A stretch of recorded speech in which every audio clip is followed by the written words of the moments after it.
Thank you, Tessie.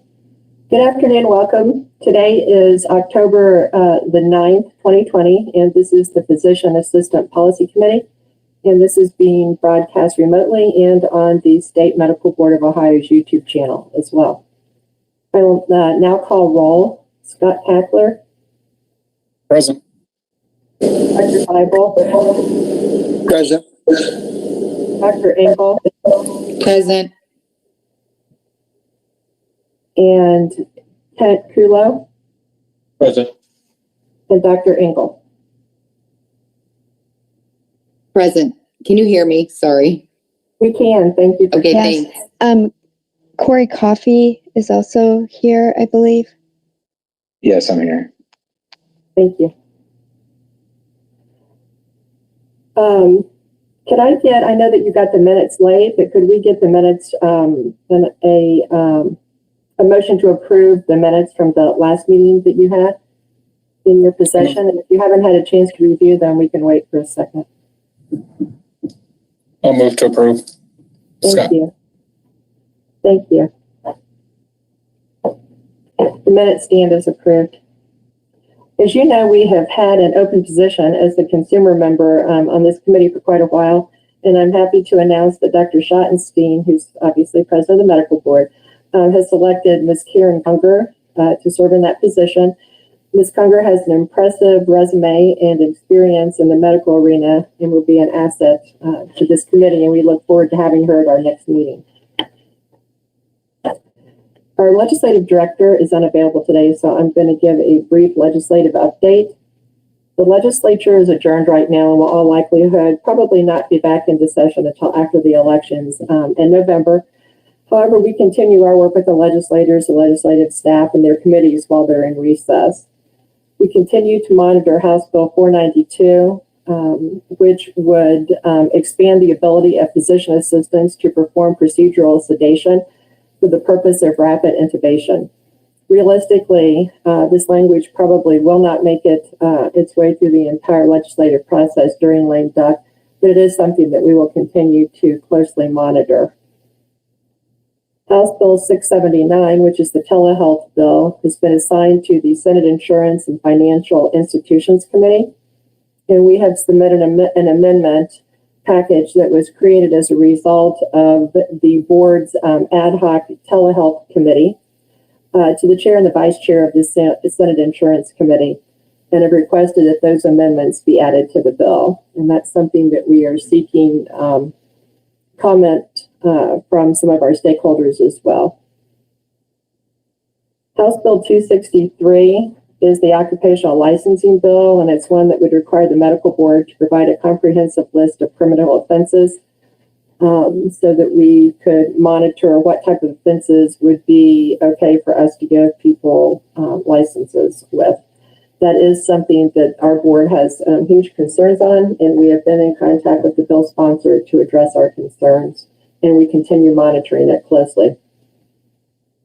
Senate Bill 246 is an occupational licensing reciprocity bill, and there is a sub-bill that will probably be adopted in the Senate and to the committee, and we are working behind the scenes with the bill sponsor to address some of the original concerns we had around making sure that we could vet people who want licenses from other states to the same extent that we vet our own licensees now, doctors.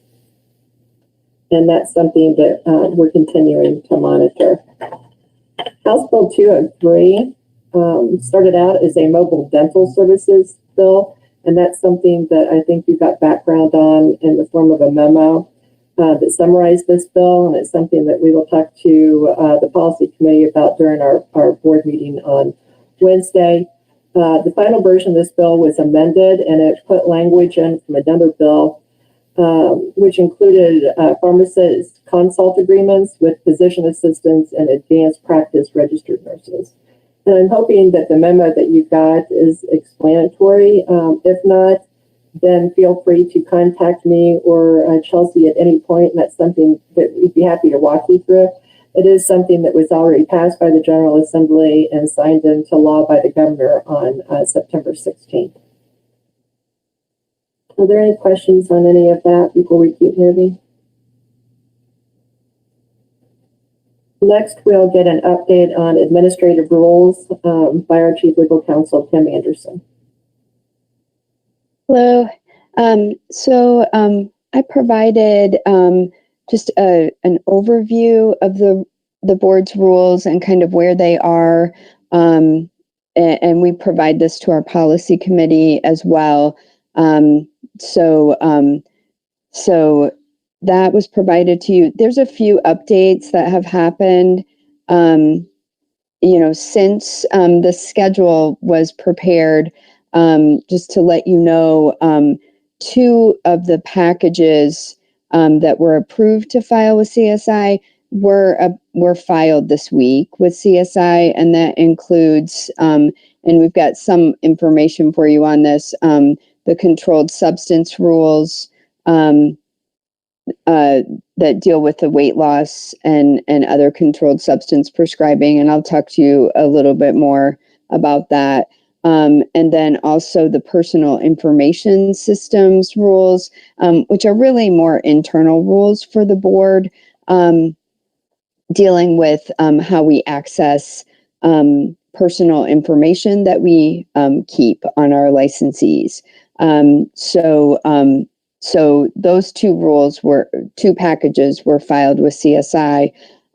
Also, there was a fairly large package of PA bills that were approved by the board at the September meeting, and they were final filed effective September 30th. These were the rules that were catching us up from the latest legislative changes that reflect the elimination of the formulary and other updates. There was one glitch with one of the rules, 4731-06, and that's on the website as well. After we final filed it, we found there was a reference that was incorrect in the rule, and so that was pulled. It was referencing military rules that are pending at JCAR right now, which has taken all of the provisions regarding the military applicants and military education and has put them into one set of rules. So that rule will be refiled as soon as the military rules are effective, and it will be correct at that point. So, and that explanation is also on our website. That's where we are with that particular package. So then moving on, well, I guess first, does anyone have any questions about kind of this overview piece?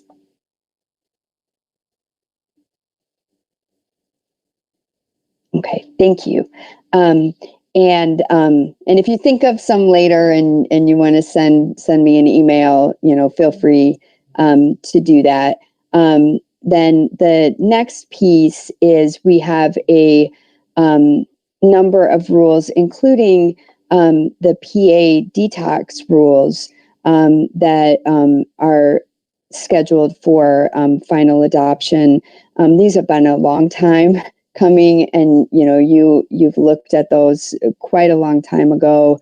They, I believe, came out of CSI in the fall of last year, and so we are getting to the final part with that.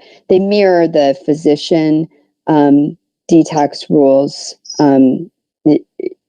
identically. So they do mirror those. So those rules will be voted on at the October board meeting. The other set of rules in this group I'd like to bring to your attention, because it ties in with some legislation that's pending and will be coming to you with some rules related to consult agreements. So the board's rules, initial rules related to consult agreements between physicians and pharmacists are in 4731, 3501, and 3502. And those are in your package, and the board will, I believe, adopt those at the October meeting. But in the information that Jill provided to you, we're going to need to do rules around consult agreements for physician assistants as well. And so, my thought is that we will probably mirror those physician rules really closely. We did have a lot of feedback and comments as we worked through those rules. And, I think we had over 300 comments. And so I think we've got them to a place where, the groups that are using consult agreements feel comfortable. I would certainly encourage you to take a look at those. And I think at our next meeting, we'll to look at those particular rules. The nursing board will also be doing rules on this for APRNs. So we'll work with them and make sure that we're matched up. So are there any questions about this set of rules?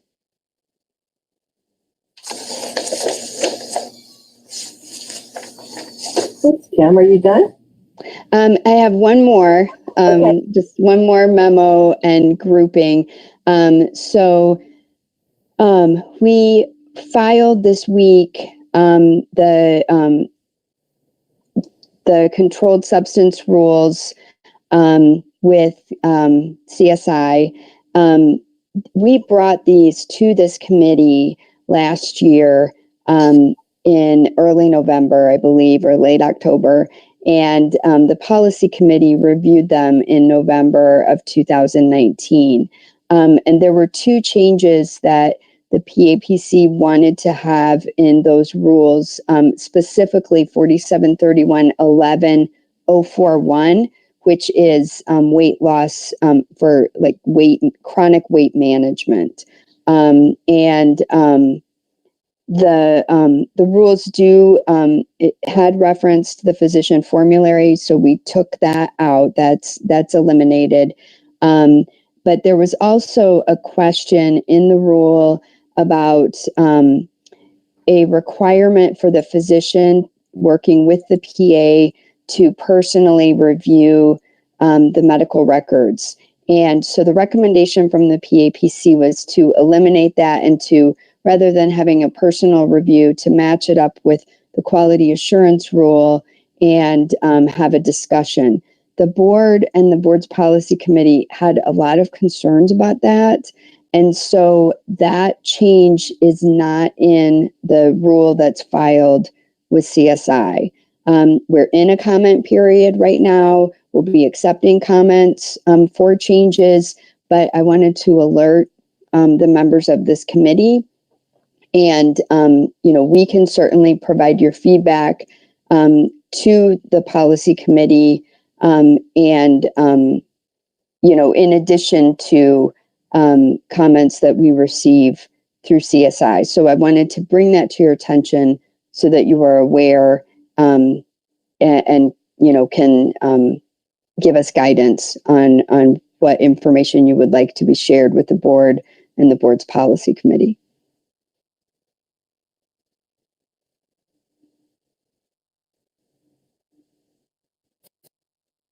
And that's all I have. Thanks, Ken. Also including your material for this week were, they call them heat maps for years 2018, 2019, and 2020 to date that identify the number of licensed physician assistants by county. And Sierra, if she can get on there, is going to take a second just to walk you through this briefly. Yep, can you hear me? Can you make yourself a little bit louder? What about now? Can you guys hear her? Can you hear me okay? Yeah. I can hear her. All right, yeah, we have some data that we sent over. Those are just 3 heat maps. One is from 2018. We have one from 2019, and then also one from 2020. So we did look at the data too of renewals, those who still need to renew this year, and it looks like everyone's on track. Even with the license extension, there's not a large amount of outstanding physician assistants who need to renew, which is great compared to some of the other license types we have. So I think at the end of this year or at the beginning of next year, we're also going to take a look at our complaints and the